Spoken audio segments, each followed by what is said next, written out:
আসসালামু আলাইকুম, সবাইকে শীতের শুভেচ্ছা অভিনন্দন।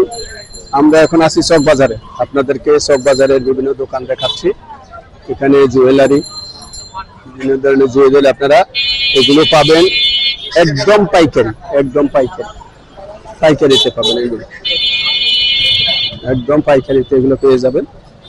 বিভিন্ন ধরনের দোকান রয়েছে এখানে, পাইকারি দোকান। এটা হলো চকবাজার মোড়, হলো চকবাজার মোড়।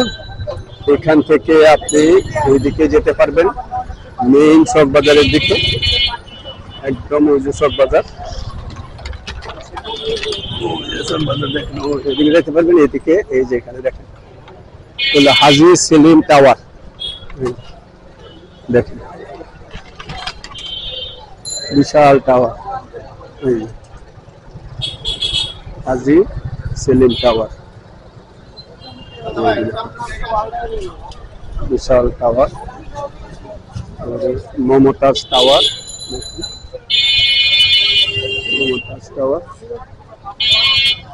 তারপরে এখানে খেলনার ইয়ে।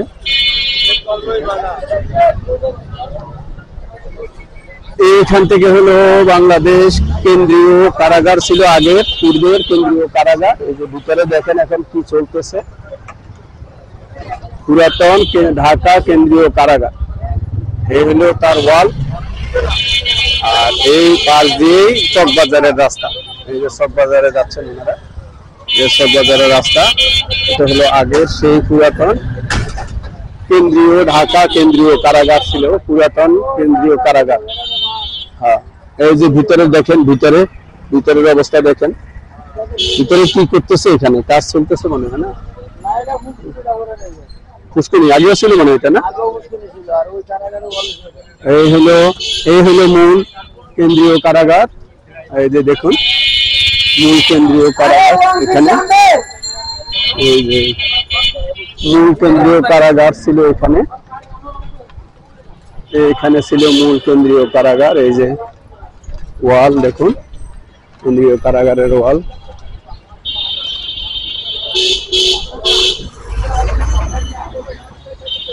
ঢাকা কেন্দ্রীয় কারাগার, এর ওয়াল দেখুন।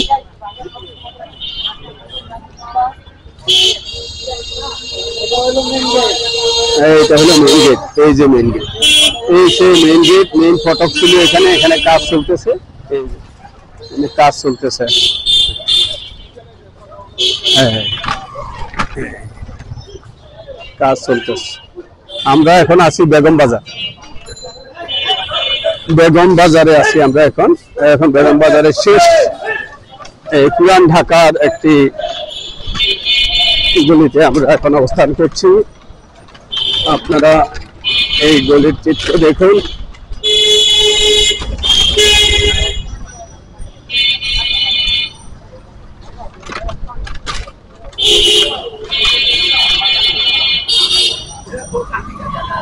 বিউটি পার্লার,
আগা সাদেক রোড, আমরা এখন আছি আগা সাদেক রোডে, পুরান ঢাকার।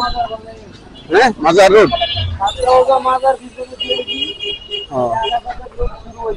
আচ্ছা আচ্ছা, জি।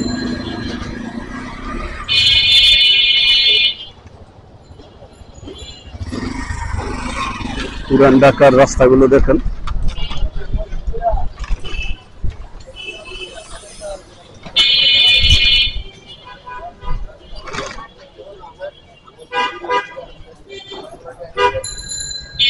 পুরান ঢাকা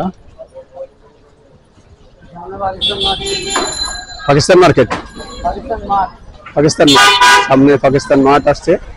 আপনারা অপেক্ষা করুন, আপনাদেরকে পাকিস্তান মাঠ দেখাবো।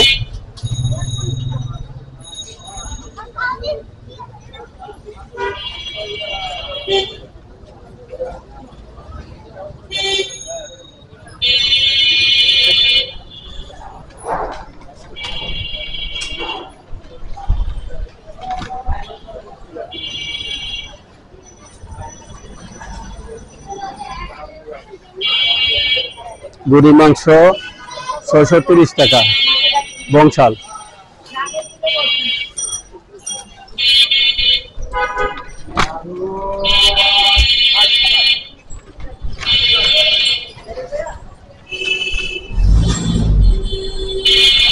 Janakalyan TV news, Janakalyan TV নিউজের পক্ষ থেকে আপনাদের জানাচ্ছি অভিনন্দন। আপনারা বিভিন্ন চিত্রগুলো দেখুন এবং নিজেরা ভাবুন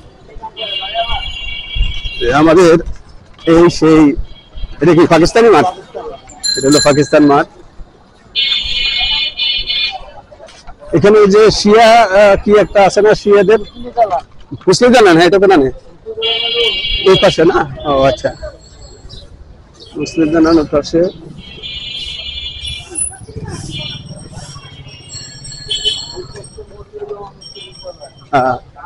শ্রেষ্ঠ মতিউর রহমান উচ্চ বিদ্যালয় দেখতেছেন আপনারা। পুরান ঢাকার ঐতিহ্য এবং সেই পুরান ঢাকার অলিগলি আপনাদেরকে দেখানোর চেষ্টা করতেছি। দেখেন এই যে পুরান ঢাকা, এখানে মুরগি বিক্রি হচ্ছে, আস্ত মুরগি বিক্রি হচ্ছে। আস্ত মুরগি বিক্রি হচ্ছে, যে এখানে আছে, এখানে আস্ত ছাগলের মাথা বিক্রি হচ্ছে, এখানে এই যে খাসি বিক্রি হচ্ছে।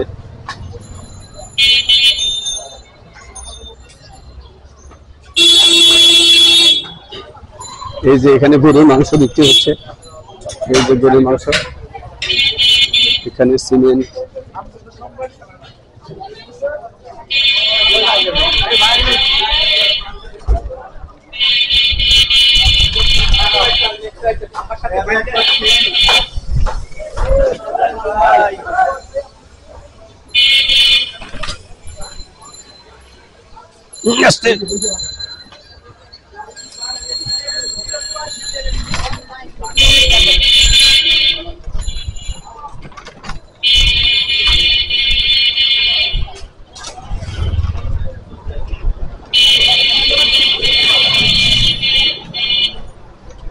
আমরা অটোরিকশায় করে যাচ্ছি, যে অটোরিকশা বন্ধ করার জন্য ওনারা সংগ্রাম করছিলেন। অটোরিকশা সম্পর্কে বলেন, এবার আপনি বলেন আপনাদের কি সমস্যা ছিল? এই যে অটোরিকশা, আপনাদের কি সমস্যা ছিল? আপনাদের কি সমস্যা ছিল যে অটোরিকশা? প্রতিবাদে আমরা আন্দোলন করছি, আন্দোলন আমরা সফল হয়েছি। এখন রায় কোর্ট থেকে রায় দিয়েছে, আমরা চালাইতে পারতেছি। ওকে, কোর্ট থেকে রায় দিয়েছে আপনাদের পক্ষে? আচ্ছা আচ্ছা। তো যেটা আমরাও বলছিলাম যে অটোরিকশা বন্ধ করার আগে তাদের কর্মসংস্থান দিন, কর্মসংস্থান না দিয়ে অটোরিকশা বন্ধ করা যাবে না, এটা আমরা প্রথমে মন্তব্য করেছিলাম। কিন্তু আমাদের কথা অনেকেই শুনেননি, তাতে করে অনেক ক্ষতি হয়ে গেছে। কারণ তাদেরও ক্ষতি হয়েছে, জনগণের ক্ষতি হয়েছে, রাষ্ট্রের ক্ষতি হয়েছে। কারণ এই সংগ্রাম থেকে কিভাবে মুক্তি পাওয়া যায়, যাতে যার যার দাবি আগে থেকেই যদি পূরণ করা সম্ভব হয়, তাহলে জনগণের এই যে দুর্ভোগ সেটা লাঘব হবে। সুতরাং কোনো কাজ করার আগে অবশ্যই চিন্তা করতে হবে। তাই আমরা একটা ভিডিওতে দিয়েছিলাম, ভাবিয়া করিও কাজ, করিয়া ভাবিও না, ভাবিয়া করিও কাজ, করিয়া ভাবিও না। কি কথা ঠিক আছে কিনা বলেন? ঠিক আছে, হ্যাঁ ঠিক আছে। ওকে, কারণ আপনাদের কর্মসংস্থান না দিয়ে আপনাদেরকে যদি এটা বন্ধ করে দেয়, তাহলে আপনাদের কি অবস্থা হতো? অবস্থা খারাপ হতো কিনা? তাহলে যে কোনো কাজ করার পূর্বে অবশ্যই চিন্তা করতে হবে যে তারা কোথায় যাবে। আমি হকার উচ্ছেদ করব, কিন্তু হকাররা কোথায় যাবে? তারাও তো দেশের নাগরিক, তাদেরকে আগে কর্মসংস্থান দিন। তাই তো বাংলাদেশ জনকল্যাণ পার্টি দীর্ঘদিন যাবৎ দাবি করে আসছে যে 20 লক্ষ বেকারের কর্মসংস্থান দিতে হবে। আপনি কি এটার পক্ষে না বিপক্ষে? বাংলাদেশ জনকল্যাণ পার্টি 20 লক্ষ বেকারের চাকরি দেওয়ার জন্য বলছে। হ্যাঁ, এটা পক্ষে পক্ষে। পার্টির নাম কি? বাংলাদেশ জনকল্যাণ পার্টি। হ্যাঁ, বাংলাদেশ জনকল্যাণ পার্টি বলছে যে 20 লক্ষ বেকারের কর্মসংস্থান দিতে হবে বছরে। এটা যদি হয় তাহলে বাংলাদেশের মানুষ অনেক শান্তিতে থাকবে। তো সবাইকে ধন্যবাদ, এবং আপনারা আমাদের সাথে থাকুন, জনগণের সাথে থাকুন, দেশকে ভালোবাসুন, দেশের কল্যাণে কাজ করুন। সবাইকে ধন্যবাদ।